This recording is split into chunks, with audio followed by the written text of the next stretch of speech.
Happy Social Work Month, everyone. I just wanted to say that to everybody and take this 1 second to tell all of you to pat yourself on the back for all the great work that you do.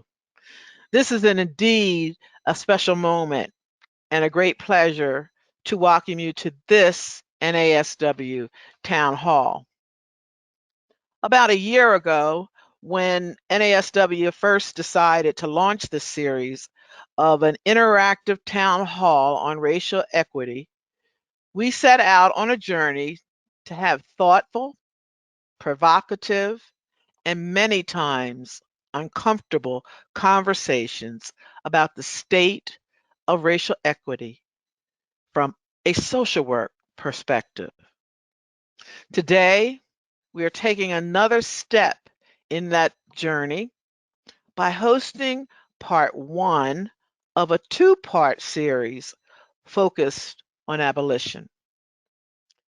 This webinar will explore the basic tenets of the policing and child welfare abolition movement, the connection between abolitionist values and social work values.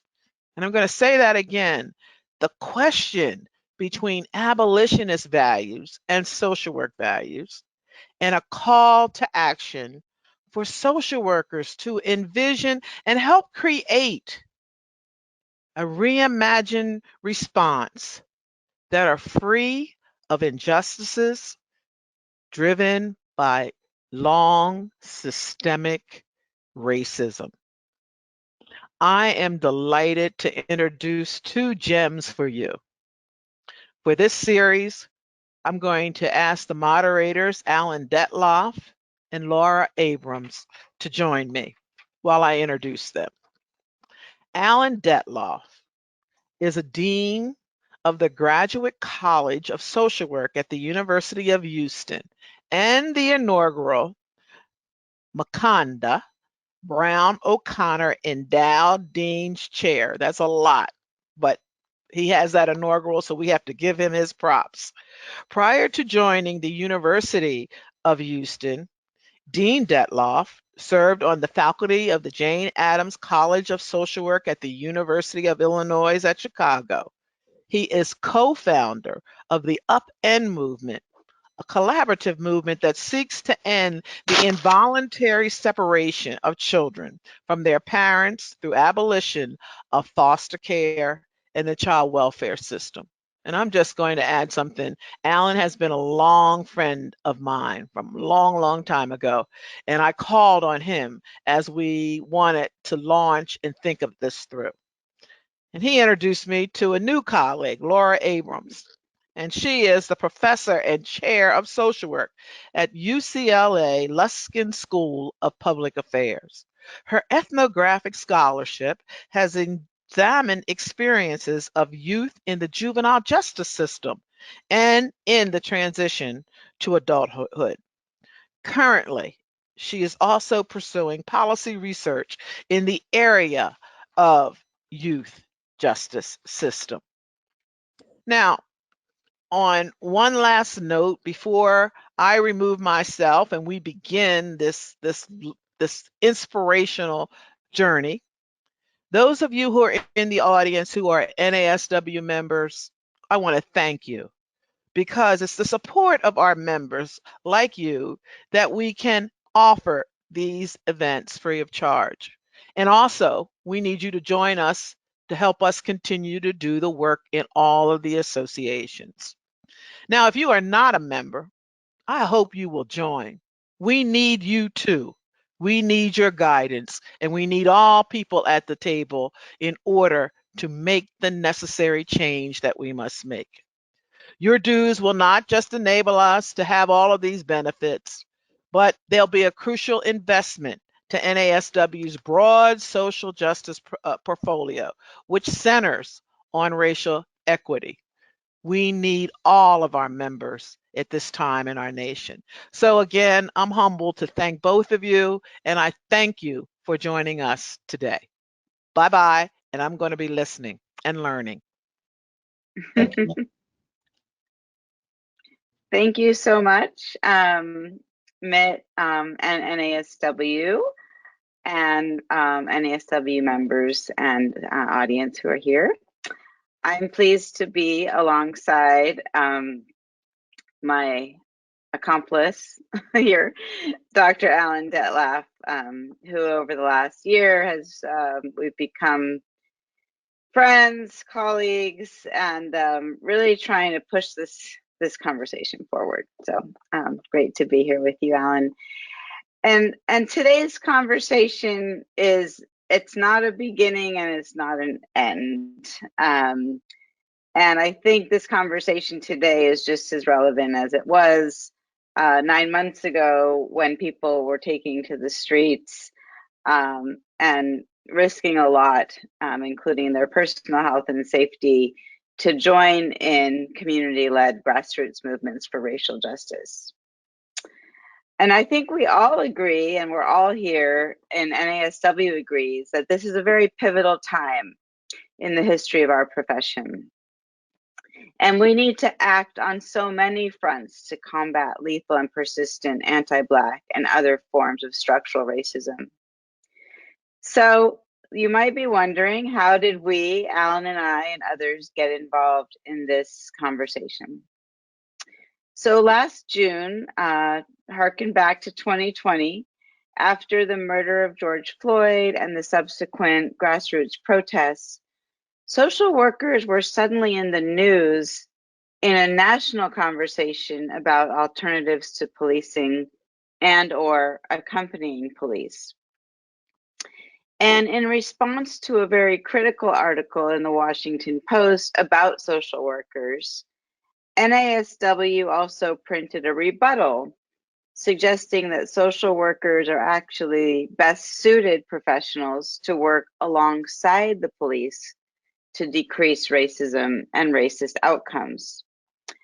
And Alan and I and others were worried or had some fears that attention to social work as a profession, which is long overdue in regard to our importance, but we were worried that that attention, including a tweet from then President Trump, would overshadow our moment to actually stand with community and stand with Black Lives Matter and the larger calls for defunding the police and the people's budget.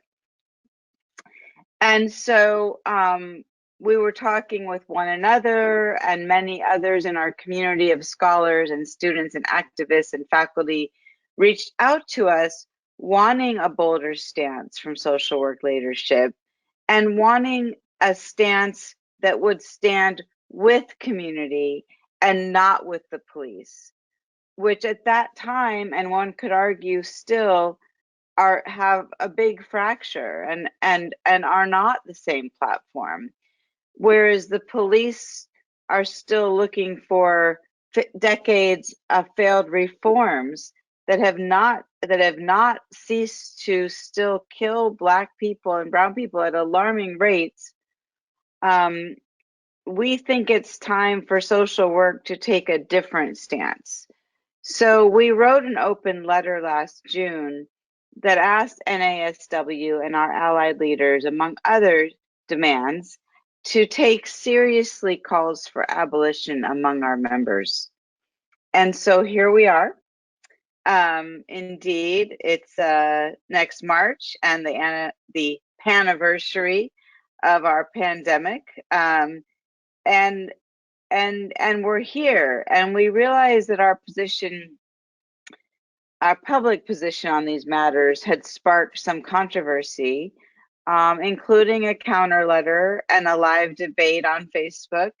But we stand firm in our commitment, and we're pleased that NASW has invited us to Alan and I to facilitate this series, this two-part series. So that's the background, and I'll pass it over to Alan. Thank you, Laura.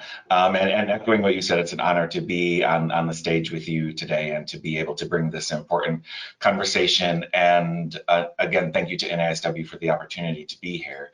As you heard Laura say, This series of town hall meetings was created in recognition that conversations about abolition of carceral systems, systems like the police, prisons, child welfare, while those conversations may have been previously considered radical ideas or maybe not part of the mainstream in social work conversations, those conversations are now very much part of the mainstream in social work conversations. And abolitionist voices are very much part of the mainstream in social work. So we are hoping to have an opportunity to talk about those issues more and what that means.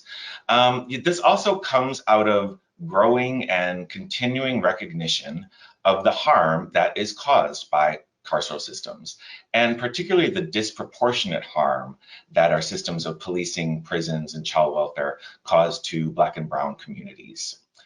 At the same time, the profession of social work continues to be confronted with questions about our role in collaborating and upholding these systems, systems that are known to cause harm. For example, can we as a profession continue to support and cooperate with a system that is responsible for the murders of countless Black Americans, a system that's responsible for terrorizing Black communities across the country? Can we as a profession continue to support a system that forcibly separates Black children from their parents in a racist society, given the history of family separation in this country as a means of establishing power and control over Black families dating back to the times of slavery? These are some of the questions facing our profession right now, and the questions that we as a profession really need to spend some time thinking about and grappling with. So I'm very grateful to NASW for providing this opportunity to discuss these really important issues. And I want to now welcome our panelists who are going to help us navigate through this conversation. First, we have Victoria Copeland. Victoria Copeland is a PhD candidate at the University of California, Los Angeles. Her current research investigates the use of surveillance and data sharing infrastructures within the child welfare system. Additionally, she's interested in exploring how various alternatives to criminalization can be used to address interpersonal violence and the harm caused to children. Next, we have Dr. Kirk J. James. Jay is an evolving being committed to the co-creation of a world rooted in love and the right of every human being to self-actualize while honoring planet Earth. He's a faculty member at NYU Silver School of Social Work, where he utilizes liberatory pedagogy to inform transformative praxis. And also welcome Mimi Kim. Mimi Kim is an associate professor of social work at California State University, Long Beach, and a longtime advocate and activist working on issues of gender-based violence in communities of color. Mimi's co-founder of Insight Women and Transgender People of Color Against Violence, a social movement organization influential in the development of abolition feminism. In 2004, Mimi established Creative Interventions, which created and promoted collective, community-based, and non-criminalizing approaches to address and end domestic and sexual violence, an approach known as community accountability and transformative justice. And Mimi was also recently appointed co-editor-in-chief of Affiliate, the Journal of Women in Social Work. Thank you all for being part of this conversation today. So as you heard as we opened, over the past year, following the murder of George Floyd at the hands of law enforcement, which followed the murders of many other Black Americans at the hands of law enforcement, along with what we saw to be a consistent pattern of a lack of accountability for many of those murders, conversations about abolishing the police, which was largely driven by a national movement to defund the police, entered the public discourse in a way that we really hadn't seen before. At the same time, we saw a national movement to abolish the child welfare system, or what some of us call the family policing system, because of the harms it causes to Black children and other children of color.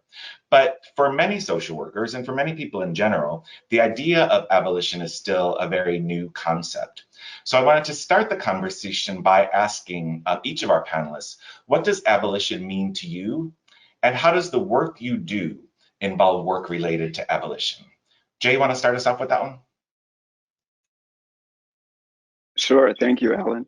I'm really honored to be here. I feel that this is a very monumental conversation. A conversation that we probably should have been having a long time ago, as many of our colleagues would argue. But nonetheless, we are having the conversation. So I feel, to your point, one of the things that I feel we've done really poorly is as social workers, we like to talk about operationalizing our variables, and we have not like really done a good job of like really identifying abolition. And I think, you know, for me, abolition in its simplest form is the right of every human being to self-actualize, really simply put. And yet abolition, when many of us think about abolition, many people think about, you know, the work of critical resistance and Angela Davis around, you know, PIC abolition, and which is very important, right? We need to close jails and prisons, which we'll talk about a little bit more to more depth. Yet the history of abolition is really the history of the United States. And I think that is very important for us to really speak about. The first people who were coined abolitionists were people who were anti-slavery, blacks, whites, you know, people who recognized that these institutions were inherently harmful. And Frederick Douglass, one of my favorite quotes is he says that abolition is not simply the end of slavery, but it's a transformation of society.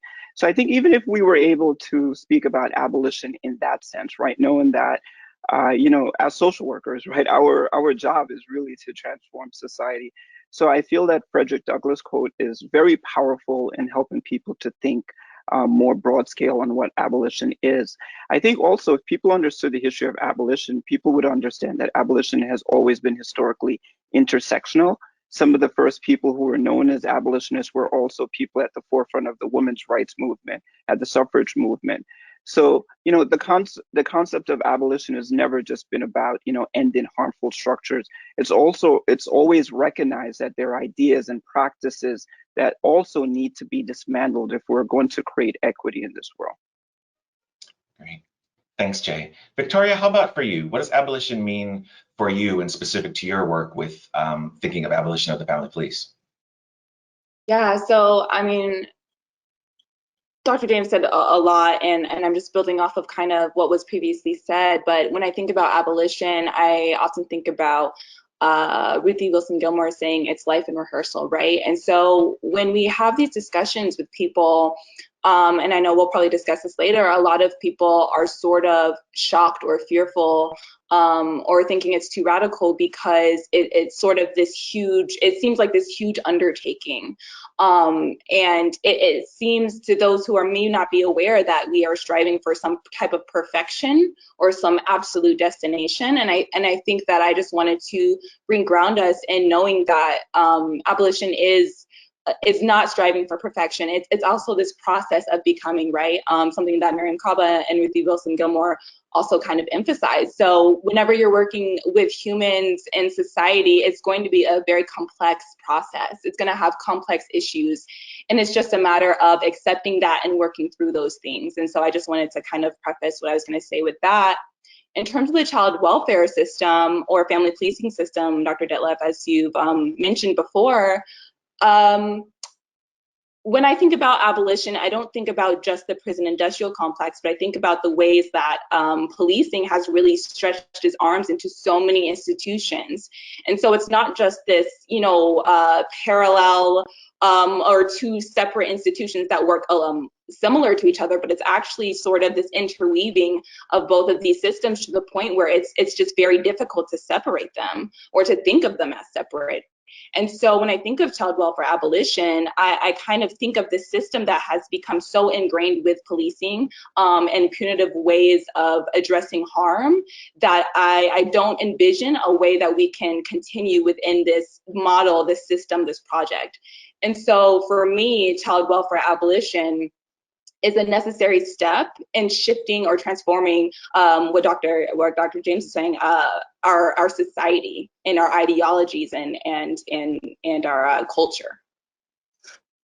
Great, thank you. And Mimi, you've been a leader in social work for decades, talking in expanding our understanding of feminist social work and relating that to abolitionist practice. What does abolition mean to you from the perspective that you've been working in, specific to feminist social work? Yeah, well, I have to say that I didn't identify as somebody in social work for many of those years. I was kind of a late arriver into getting my MSW and my PhD. So actually, I kind of identify as a social movement person entering a feminist anti-violence movement. and developed a critique pretty soon after that in seeing that what we saw, what I understood to be a emancipatory movement, was so tied to the most repressive state system that we have, which is the carceral system that involved with law enforcement. So, I just want to put that into context, and I think some of my coming into this, putting abolition and social work together is actually rather recent. As you say that we're now in the mainstream. Well, thank you for letting me know, because I wasn't quite sure. But if being in an NASW webinar is the mainstream, then maybe I have arrived today. But there have been many, many people inside and outside, and certainly related to social work, who have been talking abolition and doing abolition for so long. Jay takes us back to the really beginnings of this nation, and people who have been trying to improve the ways that we have been living in this land now called the United States. But I really want to, of course, echo what has already been said about what abolition means. I also understand, I think that a lot of people in this audience, this might be a really new term. And so I'm going to just reel back a little bit. And I'm relying a lot also on critical resistance, on Mariame Kaba, on Ruthie Gilmore, Angela Davis, for these ideas that we've been really developing over time about abolition. Actually, abolition and feminism together as two words have only been put together in the last couple of years. It seems like it's been a long time, but that's in part because abolition and feminism was actually tied to people that were involved in being anti-sex work. And so there's been, maybe I'm going more historically than I need to, but I just want to say that some of this is quite new in terms of conceptualization and the terms. So I think of abolition not being an endpoint, but something that is a long-term project. And I'm going to use some of the words that I've seen from Mariame Kaba, and I want to really highlight her book, which I'm going to put out here, because there's a lot. If this is new to you, and even if this is old to you, I think you'll agree that Mariame Kaba's book that just came out is something that's really just is so rich.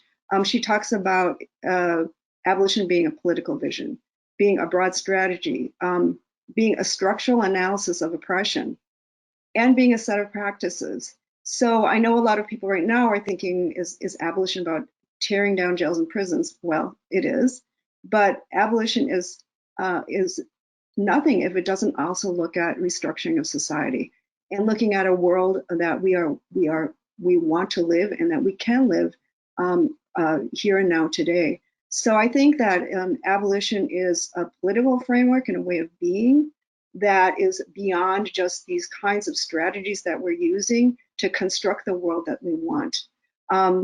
As Victoria was saying, and as you talk about a lot, we're not just talking about prisons, policing, and surveillance, but the ways in which those expanded into the child welfare system, immigration control, and even look at our academic institutions, our medical institutions, mental health systems, educational systems, that there is a way in which punishment, surveillance, policing has been very much a part of these kind of social welfare systems since the beginning of time. We have a very punitive system of social welfare in this country.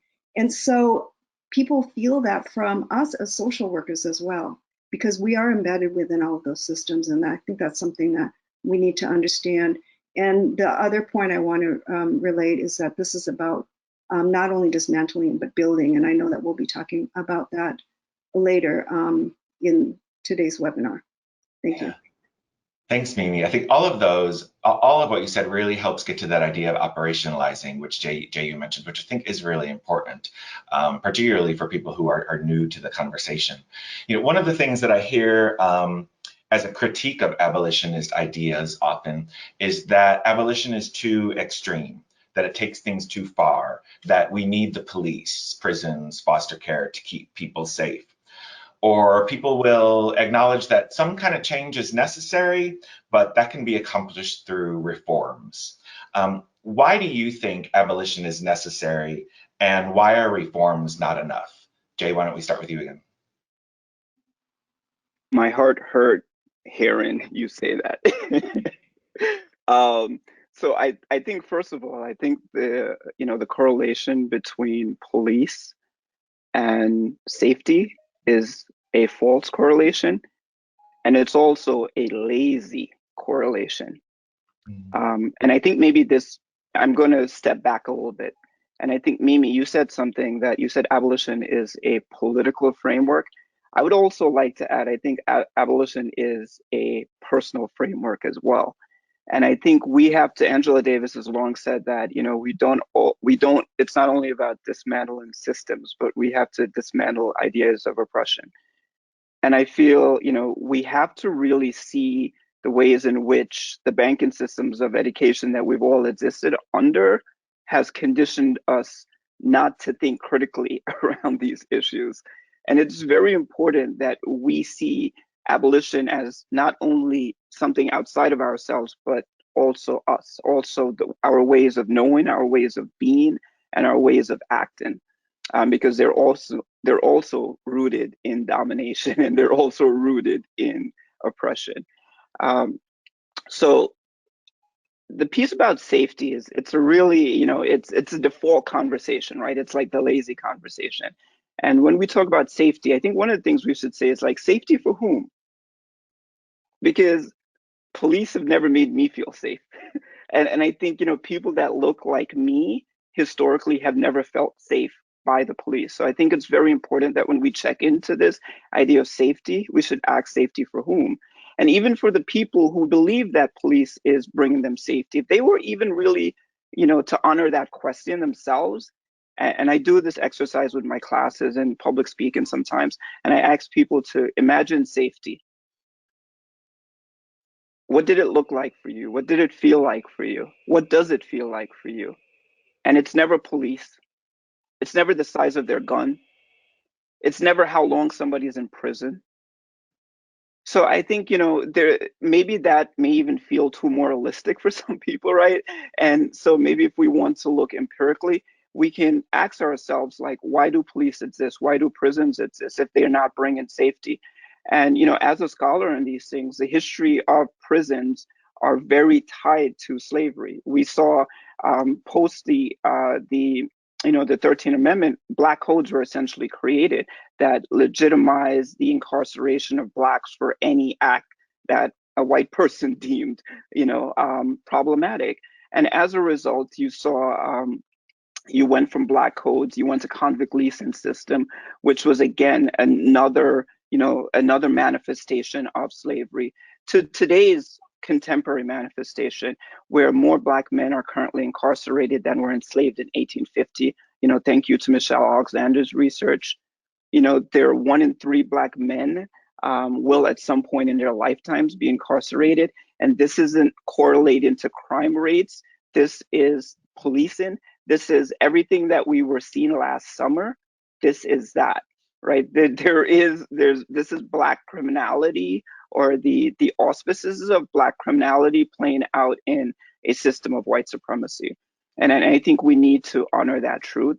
And for me and many people like me, again, like, safety has never been brought on by the police or by the criminal justice system, injustice system. In many ways, even my experience as a Black man living in the United States, I was arrested at 18.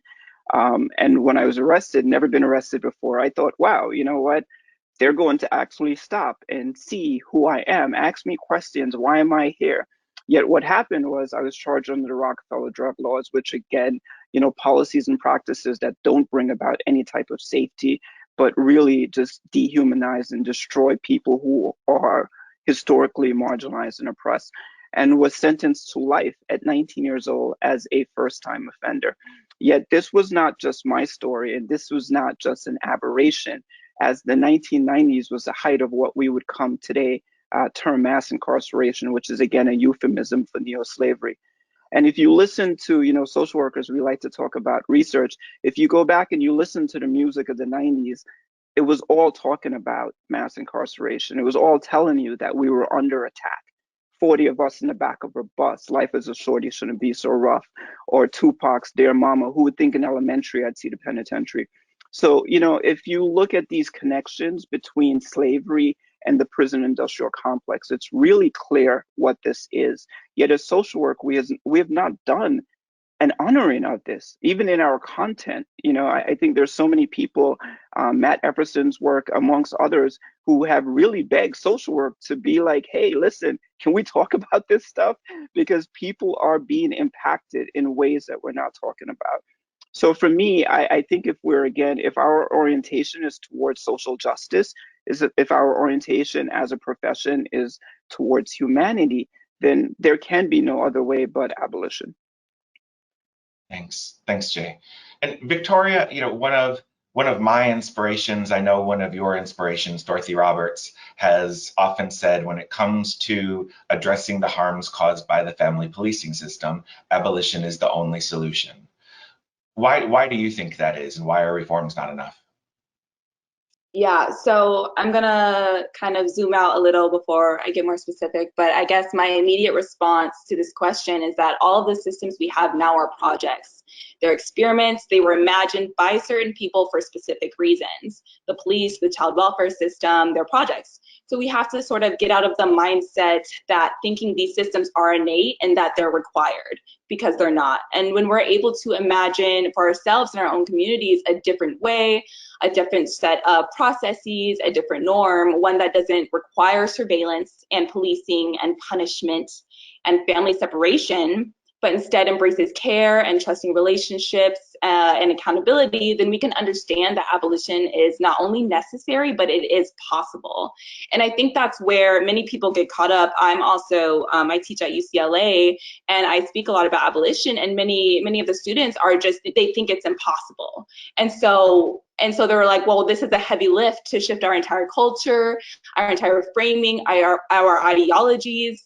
How are we going to do this? There are children being abused now. There are people dying now. How are we supposed to make this heavy lift now? Maybe we'll do it later. And as Miriam Kaba says, and again, a plug for her new book, which is amazing, it comes down to will, right? It comes down to our collective will to reject or to refuse, to accept that this is the only way that we can exist. So I want to say we don't have to return harm with more harm. We don't have to return trauma with more trauma. We don't have to make family separation cuter or nicer or sound more pleasant, because it's not.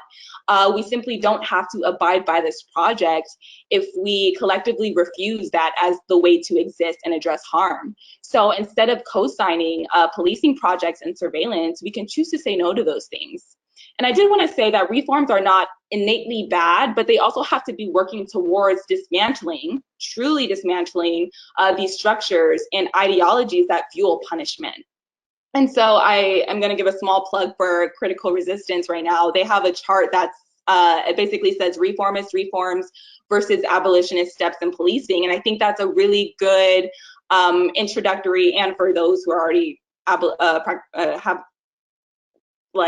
are practicing abolition or abolitionist praxis, it's a great chart to start because it shows which reforms are actually adding money into and back into the police, right? So if you're looking at reforms, even in the child welfare system, if we're coming up with these things to hold, us social workers accountable, are we or police accountable within the child welfare system? Are we actually putting more money into this nexus of policing? We really have to think about that. And so when Dorothy Roberts and people who are Joyce, Movement for Family Power, when people like this are saying child welfare abolition, they literally mean child welfare abolition. It's not some, let's reform this and make it less harmful. Like, family separation in any instance is harmful. And so when they say abolish, they mean dismantle. And again, to highlight what Mimi and Kirk was saying, like, that also means rebuilding through community and with community, but it does definitely mean dismantle and abolish. So yeah. Thanks. Mimi, I'm going to move to the next question, but start with you. One of the things I'm grateful that we're able to have this conversation with NASW and for social workers. Because I've been surprised in some ways that over the last year, as these conversations have been happening, usually we see social workers coalesce around issues, And this has not been an issue where we've seen social workers necessarily agree on. But how would you say, for our social work audience, how do abolitionist ideas fit with the values that we hold as social workers? Oh, that is a challenging question. So I think it's true. I think there's always been division in social work. There's been a lot of conflict. You just read Michael Reich's book on A Path Not Taken. We know that there have been a lot of divisions. The thing is, there's a way in which these divisions have been silenced within social work, and that the mainstream, that or the one that shows up is one that really highlights this kind of, we're in this together, the diversity and multiculturalism, and the kinds of I think frameworks that tend towards actually silencing or dissolving some of the conflicts that are inherent in society. So I have been looking at some of the NASW tenets, for example, and they're very vague. I think what this calls us to do is really look deeply at social work. We see protests happening among our students in our classrooms every day now. I mean, I think they've been happening, but certainly I haven't seen them happen in this way that since June. It's really been erupting. And I think this gives us, I think, to actually talk about what does abolition and social work mean? And we're not the only ones, right? And I want to just kind of lift up like the Abolitionist Social Work Facebook page, which has, I think, 2,000 people or more, with more joining. And please look it up and join, because it's a great place to get information. We have the social service workers in Chicago who have been doing abolitionist work for a long time, but they've been, it's been quiet, and they haven't been quiet, but it's been silenced. So I really think this begs us to look at some of the things that we hold dear as tenets and really ask ourselves if they go deep enough in really reflecting the kinds of values that we're talking about in abolitionist social work and abolitionism, the kinds of critiques that we're making of systems that not only have bad apples or are harmful when we see these kinds of things that are on television cameras, but that are fundamentally part of the ways in which property classes, and not only property classes, but white property classes in the United States, have kept control and power since the time that they happened upon, I think, this land. So we're talking about something quite deep. If you look at the NASW tenets, and I know that I'm on a webinar on NASW right now, the word race is not in there. It says ethnicity and culture. This is 2021. How can we not even use the word race? I think let's look deeply at this. Let's do some deep critiques of social work and ask whether just saying we're for social justice has been enough. Saying we're for social justice, we're good people, has been a justification for all the things that we're doing, have been part of very harmful systems. And to just use a cover that we do good things is in and of itself harmful, and we might even say violent. Yeah, thanks, Mimi. That's a lot to think about. But yeah, you're absolutely right. Jay, what would you say? How do abolitionist values fit with social work values, or do they? Well, I think Mimi kind of really killed that question, but I'm going to answer it, but I want to go back a little bit around the safety conversation. There was something I felt like was really important to say really quickly. We can't have safety without a social contract. And I feel that we've never had a social contract in this United States that has been for everyone. And I feel like that's often never part of the conversation. Like we have a social contract that has been to uphold and protect white supremacy. So till we re-envision, and to Victoria's point, till we can imagine a society in which everyone can self-actualize and have a social contract that honors that, then we can never talk about accountability. So I think it's really important to say that. To answer that question, I feel, I'm going to be maybe play devil's advocate a little bit.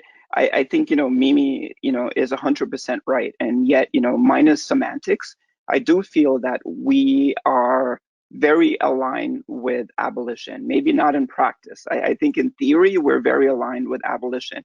Yet I feel the tension that we are not discussing is capitalism. You know, when we decided we wanted to become therapists, when we decided we wanted that research grant, you know, like these are the tensions that we are not, when we're charging students, you know, an insane amount of money to come to schools, right? And this is not to cast aspersions on anyone, because I work in these institutions. This is for us to like really begin to honor the truth. That way we can have some degree of accountability. But I do believe our values have been, you know, very compromised by capitalism. And I think it's something that, you know, we all have to show up with and really sit with that tension if we're going to actually do something different. Thanks, Jay. Victoria, how about you? How do abolitionist values fit with social work values? Yeah, so in terms of social work values and ethical principles, I feel like there's so much to say, like Mimi was getting to. We really have to start taking a critical reflection to some of these tenets, right? When this comes up in my own work around child welfare or family policing system, I think about two initial things that I sort of want to reflect on here, and that's one is self-determination as an ethical standard, and two is us being termed the helping profession. So first, I wanted to just talk about self-determination as an ethical standard, which, of course, through the NASW states that social workers respect and promote the rights to self-determination. So my question to us as social workers is, if we are to respect and promote the rights of clients to self-determination, how do we do that within a coercive system? How do we do that when we mandate or require punishment? And some might not consider family separation and surveillance as punishment, but it is punitive. And so if I'm saying I'm removing your child, or even better, you must take these voluntary services or I will buckle down on surveillance and eventually take your kid, it turns into this sort of pick your punishment ordeal. And we have to ask ourselves if we want to be a part of that. And how does someone actually retain their agency in a coercive system? It's contradictory. So yes, some of our values, many of our values written on paper or in theory align with abolitionist praxis, but the ways in which we execute these values and ethics and carry them out in our work needs to drastically shift in many ways to become aligned with what abolition would entail. And further, again, this makes me think about how we're referred to as a helping profession. And, you know, we have to sit back and consider who asked us for help. You know, I love listening to this talk by Miriam Kaba, Victoria Law, Aaron Miles Cloud, and someone else, I can't remember. But it's called Writing Carceral Feminism's Wrong in the Me Too Era. And Miriam said, you know, we as a society need as many social workers as we want and need. So we have to consider when do we make room for people to ask for our help without being intrusive? And then from there, when we are asked, how can we make sure that the help is collaborative and actually fulfilling what is asked of us? So what are the ethics in that? And when we reflect on even just these two smaller parts of our profession, so self-determination and the helping profession, then we can actually begin a conversation about what it means to do abolitionist work as a social worker. We need crisis response, we need mental health help, but how does this really look, and what is this help connected to right now in terms of larger systems and ideologies? Thanks, Victoria. Yeah, I want to be sure we have time to get to some questions from our people watching. But so I have one more question that if you could be just a brief statement about, because it's actually a good lead into part 2 of our town hall series. And some of you have mentioned it before. It's about this idea of building, not just ending. You know, often when I hear people express concerns about abolition, you know, they'll say things like, well, we can't abolish the police because then people will be just running rampant, committing crimes. We can't abolish child welfare because then children will be harmed. So there's a belief that if we end these systems, then people will be hurt, children will be harmed. But I always think about what Ruth Wilson Gilmore has said, that she says, abolition is about presence, not absence. It's about building life-affirming institutions. What does that mean to each of you, that abolition is presence, not absence? And what would that look like? Mimi, why don't we start with you? Yeah, thank you for that question. I think this is really critical. And having started creative interventions in 2004, that was very much the project. We can have all the great political frameworks that we want, but if we can't put them into practice, then I understand raising that question. Putting them into practice, though, however, is a personal act, but also it is something that, and I think this can be a role for social work. How do we actually implement community-based strategies that are really accountable to the communities that are most impacted, where they're actually led by people from communities most impacted, and that they start building up on the kinds of skills and actually legacies of resistance that many of us come from, but have been really devalued and disappeared with kind of this, oh, use the system, don't use the way you do it at home, because that's not evidence-based, it's not, or it might be actually resistant to the kind of policies that we have right now. So that's what we've been trying to do, I think, in the transformative justice movement, is really actually doing this on the ground, practicing, and we've evolved. We have not gotten, barely a penny to do it. So if you're asking why we haven't gotten that far, I think it's amazing that we've gotten as far as we have. And these are the experiments that we've been doing in terms of looking at our communities and really addressing harms that have happened, that are happening right now, and learning from each other and sharing that information and not being in sort of competitive, I do this better branding kind of situation, but really doing this in solidarity. I could go on much longer, but I'll stop there. Thanks, Mimi. Jay, what would you say? What does that mean to you, that abolition is presence, not absence? That's a great question. I think it's really, maybe Bell Hooks says it really simply. It's like really moving from systems rooted in domination to systems of love. And I feel, if we understand that these systems, that I think Victoria said it really beautiful, in the sense that most people think that these systems have existed forever, and they've not, right? They're all relatively new systems. When we think about the child welfare system, the prison system, and in many ways, the presence is going back to actually love, right? Going back to communities that are centered in humanity. And I feel that that's something of social work, even the idea of social worker, takes us away from the history that people have always done this work. This is not new work. People have always done community work. People have always done community building. And much of the things that do work, minus these systems, are actually like predicated in history and legacies of indigenous people and practices that are, again, rooted in love and not domination. Great. Victoria, what would you say? What does it mean? And maybe like specific to family policing or broader, what does that idea mean, that abolition is presence, not absence? Yeah, so more broadly first, abolition isn't just presence, it's shifting from punishment to accountability. And I think that this can definitely start with us internally as social workers and through NASW. What does it mean for us to be accountable to each other and to the people who ask for our help? When I think of this has been mentioned twice now in this webinar, I think of SWU, the Social Service Workers United, and the list of demands they made via their Medium post, right? I think about Kim Young and accountability to her. So I think about the ways that us now in this space can practice accountability and how we can react when we are called in. I think that's the start, right? Really starting with us ourselves. And then in terms of the child welfare system, it's not just a refusal to co-sign initiatives and policies that increase police, but it's literally just keeping families together, building trusting relationships. And I always go back to this in webinars, but it's giving people money. We often see families come into the child welfare system for neglect and issues of poverty.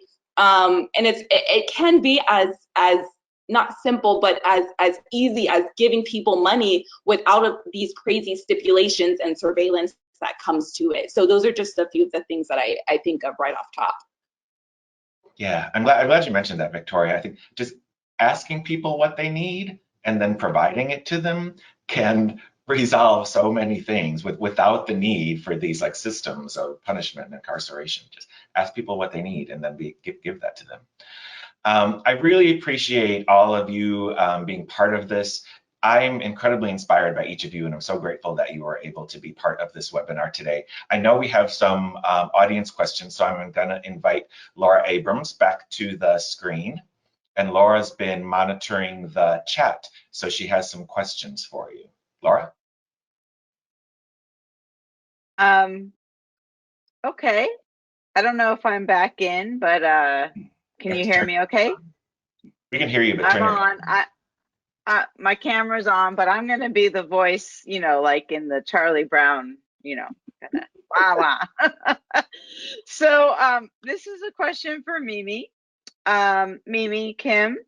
Can you talk a little bit more about abolition feminists and gender-based violence? And we've been reading about that, so our doctoral students have, but yeah, just maybe in terms that you know, that folks can, we've all been exposed to gender-based violence. What does abolition feminism mean in that context? Well, Angela Davis and Beth Ritchie, Gina Dent, and Erica Miners are writing their book right now. That's going to be a great answer to that, and that should be coming out in the spring. So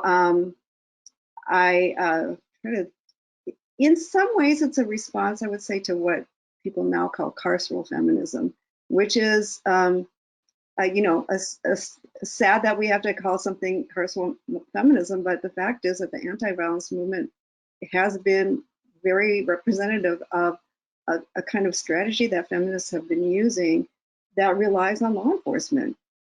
You know, the way that we're going to fight against gender-based violence is to actually call on enhanced policing, enhanced criminal penalties, tie all of our organizational resources to law enforcement. There can be so much said about that, and I think that a lot of what came out of Insight, which was founded in 2000, and very much tied to critical resistance in 1998, was no, we don't want to do that. We are not going to do that. We are going to look at a feminism that actually looks at gender-based violence as a very serious harm that we want to address, but we will not do that using the state and using the criminal legal system. We're going to challenge that using our own community-based kind of responses, looking back at our legacies of resistance and resilience, but also building in things that work in 2021. And that is the work of transformative justice and community accountability over the past few years in terms of something that now I think many people embrace as abolition feminism. So you'll be, I think, seeing more, and there's a lot more resources, and I'd be happy to share them. Look at transformharm.org. Okay. Transformharm.org. Awesome. Okay. I am back in. I have to switch my camera here, so give me a second. Okay, lots of questions coming in. So I'm going to try to get to a few more.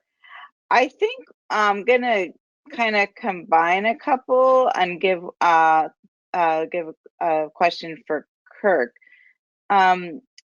So you talked about capitalism, and some people have rolled in some questions about gatekeeping. So NASW, for example, is interested in pursuing our title protection, and in terms of promoting our profession, right? I know we've, you know, as a profession, we've not always had a lot of status, so there's issues around, you know, being a women's profession and other things.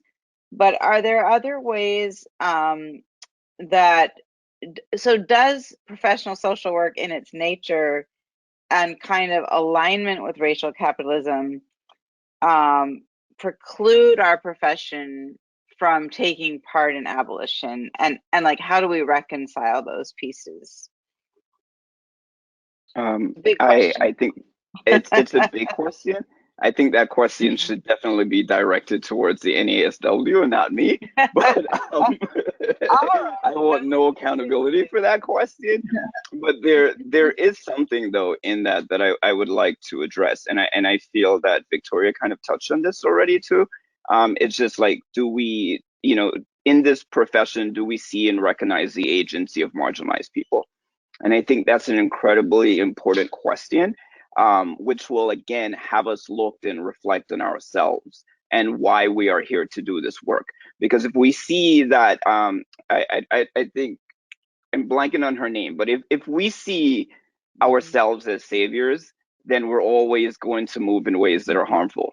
If we see ourselves as people who are moving towards an organized and value of social justice and the praxis of social justice, then we're going to recognize that this has to be a collective process and that we have to honor, people who are often closest to the solution, but furthest away from the resources.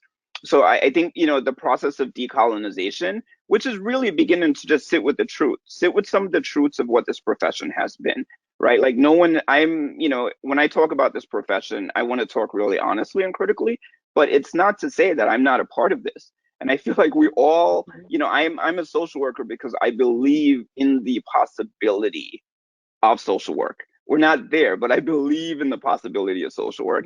And I think to get there, it's very critical that we begin to sit with some of these truths.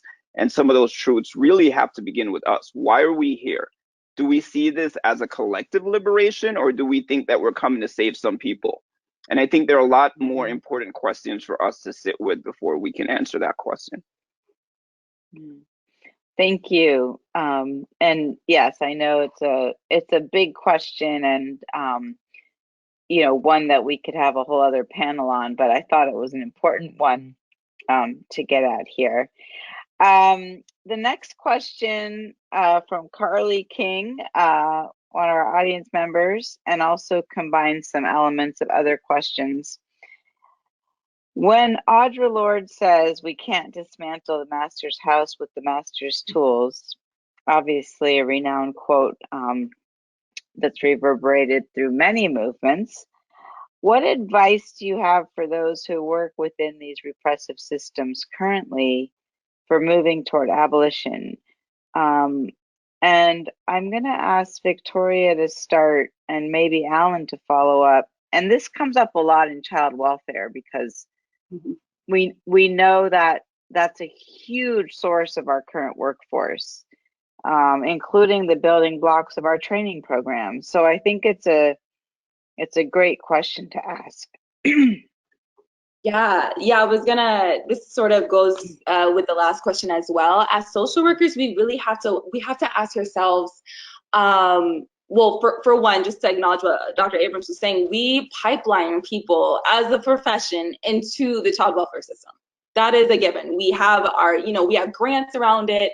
We are the driving force of these child protective service systems. So we really have to reckon with just what that means and what it means to be, to think of ourselves in the future as not having that job be available. We have to sort of come to an understanding that that might be a thing and that we can actually rejoice that we might not have to work in this punitive system and take steps. So basically, we're working ourselves out of a job, right? And what does it mean to actually reckon with that and accept that and be okay with that?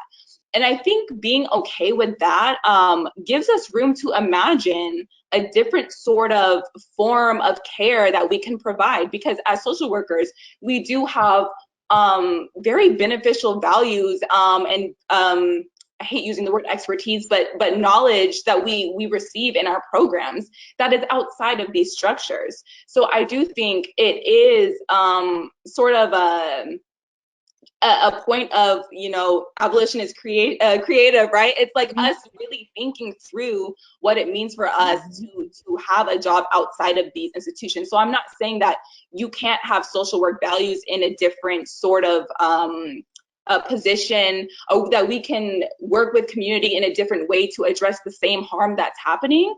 But I'm saying that we might have to reckon with working ourselves out of a child welfare system job. And what does it mean to actually do that and be okay with that? I'm gonna push on that just one step further for you or my or Dean Detlef here. So we know that systems perpetuate abuse, and this also is coming from the audience, And we know that in any children will still continue to be abused, and let's talk about abuse, not not the neglect of poverty at the moment, even though they're correlated in some ways. So as we work toward abolition of family policing, what does accountability look like for children who don't always have a voice, in terms of child abuse? I think that's a very difficult. Oh, sorry. Yeah. No, I mean, I know we may not have this all figured out, but it's coming up in the chat. So yeah, no, I mean, I think that's a difficult question to answer within our current system. I don't even know if there's room for us to have a conversation about children's rights and accountability without thinking about punishment through our current system. And I think that's why I am so pro-abolition of the child welfare system, because I don't think it answers those questions efficiently. Now, if we look outside of the child welfare system, and again, like, I'm so grateful to be here with Mimi, who's like done this amazing work for so many years, and we have this 500-page creative interventions toolkit that is just like incredible. Also, small plug for this book called Love with Accountability, that was edited by Aisha Simmons, which is amazing. It talks about digging up the roots of child sexual abuse. Bay Area Transformative Justice Coalition does amazing work around child sexual abuse. Generation 5 has an amazing report. There are already community members and organizations who do amazing work, because this isn't a new issue, and children are not going to be stop being harmed tomorrow. But if we have these different resources and processes like pod mapping, community accountability processes, if we have those to rely on and to learn from and learn with people, then we can address these sort of accountability issues without thinking or without attaching it to punitive reactionary things like surveillance and family separation and drug test and mandatory reporting. So I think there are answers out there. It's a matter of will and a matter of seeking out this information and linking with community organizations who have already been doing this amazing work.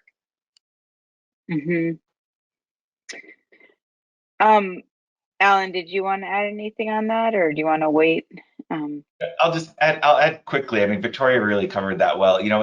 People ask me often, what will happen to if we abolish the child welfare system? What will happen to children who are harmed, who are abused?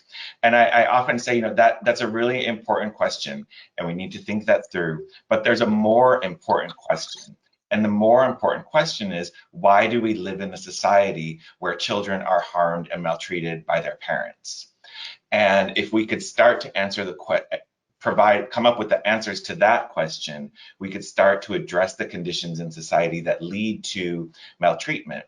We know from a lot of research that, again, even though it's not neglect, we know that just a moderate amount of direct financial assistance significantly reduces rates of maltreatment in children. So we know what some of the answers are. So we need to start thinking, what can we do upstream to prevent harm, so that we don't rely on this system that addresses one problem by causing more harm and more trauma to people. So in some ways, it's, we want to think about ways that reduce harm overall, right? So that we live in a society that's less harmful, and what we've done so far in our responses is layer harm upon harm upon harm, right? And so the way I understand it is, as I'm learning more and more too in this year, right, is how is that even an effective response? And yet that's all we know, right? I mean, we're inculcated in this culture of harm upon harm as a way to address harm. So it doesn't make a lot of sense. I know, these are the questions that keep coming up. Yeah, Mimi, did you want to respond to that? I was just on a webinar earlier this week with, somebody who identifies as an abolitionist and who works in the Twin Towers. So we did get a little bit of discussion on this. And I actually asked, we're going to connect later on because I really want to ask more deeply this question. I worked for many years in a carceral feminist organization, and some of this is learn the master's tools, document them, come to understand what actually the mechanics of what happens to people while you're there. If you're not going to quit tomorrow, while you're there, come to understand that. Certainly make the lives of people who are there better, and add to their options, their agency, their liberation as much as you can within a system. I mean, we're all in a system that we are right now. I work in an academic institution, so I just thought it really caused me to think more deeply about that question, which my students are facing now that they're, I want to be an abolitionist now. I have this internship. I think that we do need to think strategically about this, as it's almost like what's a non-reform reform is how do you work within the system and also do your political work outside of your job. Thank you for that. I'm going to throw one last question out to this panel. And it's always like, okay, how'd this go by so fast? So there is a lot of folks asking for the names of books and resources. So I'm going to assume we can kind of post that later with NASW rather than use our time here. Another question that appears to be coming up in the Q&A, and again, I'm trying to cluster these, is the issue of direct service. So a long time ago, when Specht and Courtney put out the book Unfaithful Angels, and this was in the 90s, and there was this whole, issue of have we abandoned our mission? On the one hand, private therapy is voluntary service, right? That social workers do with voluntary clients. And then others kind of see it as the clinical setting as being too removed from what social workers are supposed to be doing. And so there's some questions coming up in the chat about, can we be abolitionists in direct practice, in private practice, in non-coercive settings even? So Dr. Kirk, Dr. James, do you have any thoughts about that? This probably comes up at NYU, I'm thinking. I mean, I say yes, and it goes back to, again, how are we actualizing our values? I feel like that is the preeminent, thing that we all have to maybe check into, right? If we're not training students to understand systems of oppression, we're not training students to understand the legacies of harm, we're not asking students to think more critically about their work, then they're going to go into spaces and they're going to continue, practices that are harmful. They're going to continue to, facilitate carceral systems. Yet I feel that if we can, because we're all working in institutions, right? So me somewhere in NYU or whatever institution I'm in, I know clearly what, Mimi said, I know what tools, I know my lane, I know where I can build, I know how I can push students who will have access to spaces that I'll never have access to think more critically, right? And I feel similarly, if we are in private spaces, we can be doing the decolonization work in private practice, right? Are we, when our clients are racist, are we going to show up and do the work with them, and not worry about maybe they won't have us back? Are our values going to supersede our commitment to capitalism? And I know that's even, a question requiring more depth, but generally I do believe that we can. Yet it's very important that we start at the beginning by really questioning what our work is as social workers and what that praxis really looks like.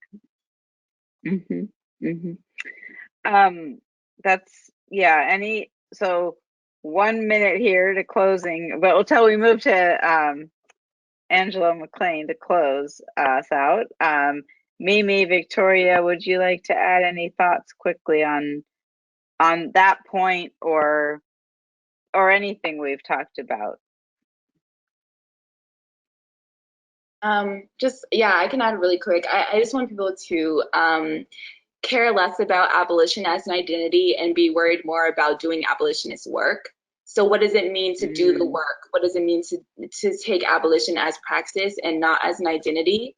And by doing so and trying to focus on doing that work, you will become aligned with abolitionist praxis. So it won't matter if, well, it does matter, but it won't be just, oh, I'm in this space, I'm in this space, can I be an abolitionist? And I was reminded of that from, you know, my mentors. Thank you, SA and Dylan Rodriguez, love you. But I'm reminded that like, it's not an identity, it's more about doing the work. So I just wanted to leave us with that. Thank you. And I just want to uplift our community organizing traditions in social work that have been really devalued and disappeared. Mm-hmm. Thank you so much. Just to conclude, Alan and I are excited about this conversation. I think Angelo McLean is going to wrap up, and we look forward to seeing you in part 2. The specific date is eluding me, but I know we're going to mention it.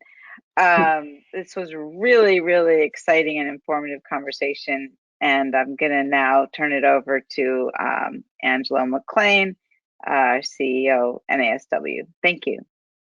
Thank you all. Thanks to all of our panelists. Yeah, thank you, Laura. You know, I can't wait till the second town hall series on abolition that's scheduled for April 9th. Dean Detlef and Dean Abrams, you know, thank you for, you know, the discussions we had since, you know, since August, since July, are saying, you know, can we come together?